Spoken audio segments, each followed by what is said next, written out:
there's a reason why Vince did that. As we know, Vince is a fucking genius. And we were peers, but Sean, you knew how to work that style. You knew WWE style because you grew up in WWE. I did. I came through Japan and then WCW, Right. and ECW. So he put me with you to figure out how to do it. And it, once again, didn't take long. Right.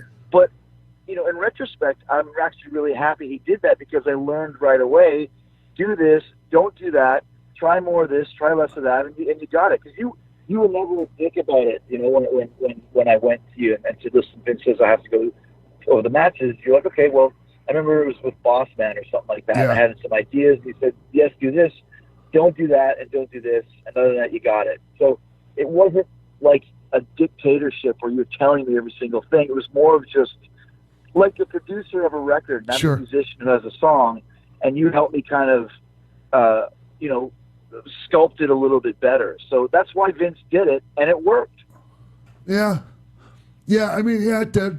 It did because you were just, I mean, hey, obviously it did because, I mean, everything you did after that was pretty much,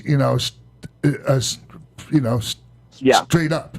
There was, but go ahead. It's all part of the learning process.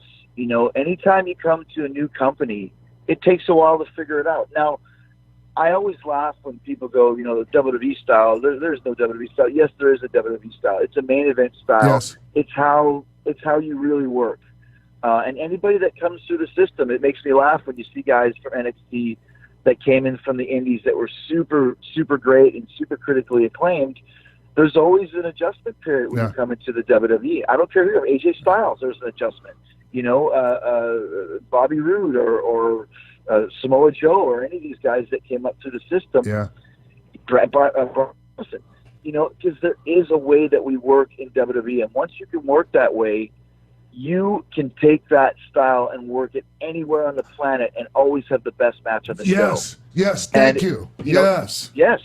No matter where you go. It's something that, whether it's Mexico, no matter where, whether it's Arena Mexico or the Tokyo Dome, you can work that style and it works, and it's because it's a universal psychology. What is the psychology, if I may ask you guys? Is it being more patient? Is it allowing the story to develop exactly? Is it a mix of both?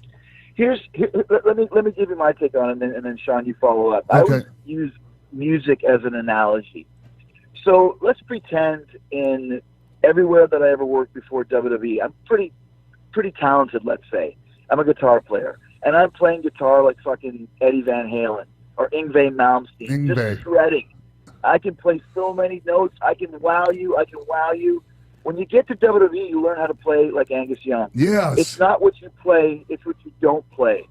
There's a groove to it. There's a feeling to it. There's a story that he tells in every guitar solo.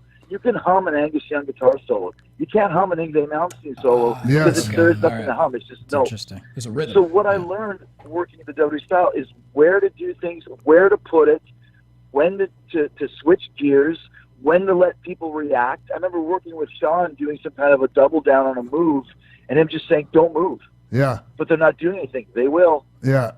Don't move. And then you don't learn that stuff when you're first starting because you think you know it all and you think the moves are what counts. The moves don't mean shit. Yeah. It's where you put them, when you do it, and what the story of the match is. Yeah. And and I try to tell people, like, if you're studying the moves, you're studying the wrong parts of the match. It's the stuff in between the moves. That's exactly right, Sean. It's not what you play, it's what you don't play. Yeah. And what you just said earlier about the Tokyo Dome, it's what I did in the Tokyo Dome this year with Kenny Omega. I was laughing before I went over there because, fans don't know any better. They think they do, but they don't. No disrespect. But it's like, how is Jericho going to keep up with Kenny Omega? How is Jericho going to work Kenny Omega's style? I don't work anybody's style. Yes. I work my style, and that's the way to do it. We had a hell of a match, great match, perfect fucking match, the best match Jericho's ever had, whatever you want to say, show-stealing match at the Tokyo Dome. And that's because I learned all that from working in WWE.